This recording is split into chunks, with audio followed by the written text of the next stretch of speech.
Now, the ANC's top brass, including President Cyril Ramaphosa, will today meet with the leadership of the South African Communist Party at Luthuli House. The party says this pivotal engagement will focus on current political developments, and relations between the alliances have been tense following the ANC's decision to work with the DA under the Government of National Unity. Instead, the SACP maintains that the ANC ought to have forged a minority government with parties whose political outlook is more similar to the party. The meeting also comes at a time when the SACP will gather for its 5th Special National Conference in Ekurhuleni next month. And for some insight into this now, we're joined by political commentator Kenneth Mokgatlhe. Kenneth, good morning and thank you so much for your time. To the viewers at home, thank you very much for this opportunity. Now, first and foremost, we've just received a very short, very vague statement. If you could just expand on what these developments are exactly. Indeed, we know that in the post-formation of the GNU, that's the Government of National Unity, SACP have been nothing but critical of the ANC's stance, especially going into coalition with the DA and Freedom Front Plus, which we know are the primary rivals of, or the chief rivals of the SACP. So the SACP have not been happy. We've experienced the utter public utterances by SACP's General Secretary, that is Solima Paila. We have been very critical against that stance to form alliance or to form coalition with the DA and the Freedom Front Plus. That is basically caused by the ideological differences between the two, because we know that the DA advocates for neoliberal policies such as the privatization of the market and the deregulation. And we know that the SACP is taking an opposing view. They are against privatization of the market, and they are against the deregulation, in which they want the state to have more capacity, more power to have regulation over the market. All right. So this is expected from the ideological point of view.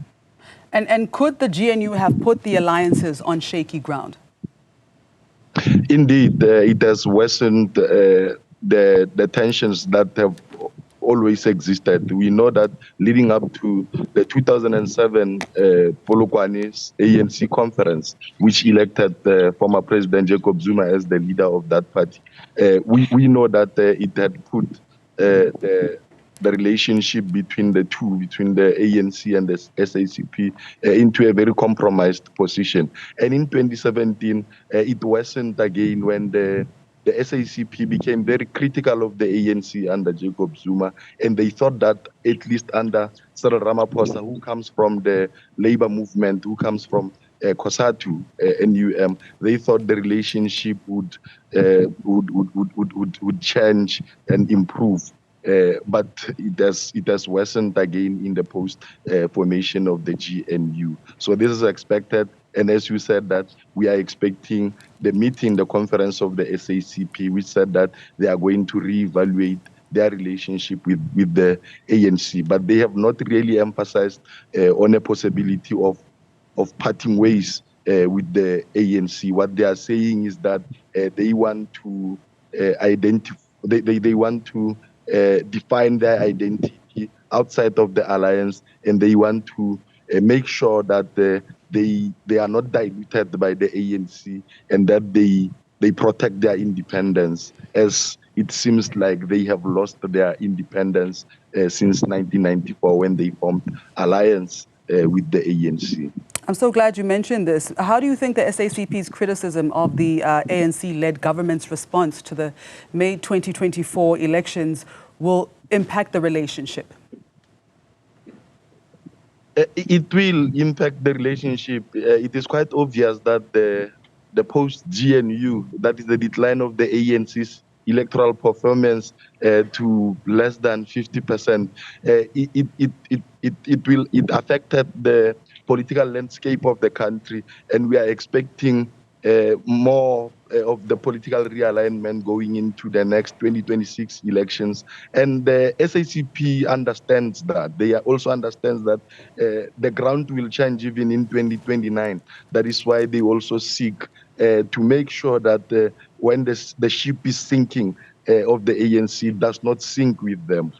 So they want to sit down and reevaluate this relationship and position themselves in a more comfortable zone, which will not necessarily kill the SACP. So they want to start mobilizing for themselves, because in the past years they've been mobilizing for the ANC, especially during elections. So this is obviously going to affect the relationship between the two, between the ANC and the SACP. So it's a critical moment in the history of this alliance. And with that said, Kenneth, what do you think are the potential outcomes of this meeting, and how will they impact the political landscape of South Africa? I don't think there will be much development after this meeting. I think the ANC will emphasize on the need, or on the importance, the historical importance of the relationship between the two, because also the ANC will not afford to lose the SACP on their side for the historical purposes and the future role that the SACP can play. And we know that the SACP have been very pivotal, especially in terms of directing or influencing the economic policies of the party in the past. So they still have a role to play in the ANC, especially as the ANC is experiencing the electoral decline. So it's very important that they do not alienate other partners in the alliance. All right. And before I let you go, we cannot ignore the big elephant in the room. How big do you think that the Umkhonto we Sizwe party will be in terms of its agenda, the agenda of this meeting today? We know that the Umkhonto we Sizwe party have been engaging individual leaders as well as other organizations to try and forge unity and challenge the political landscape in the coming elections. So SACP is also part of the parties which have been consulted by the Umkhonto we Sizwe party to see if they can forge such an alliance. So we cannot read them out. We know that the Umkhonto we Sizwe party wants to form alliance. They want to forge a unity with many of like-minded organizations such as the SACP. So SACP is very critical to the Umkhonto we Sizwe party's dominance. Wonderful. Kenneth, thank you so much for your time.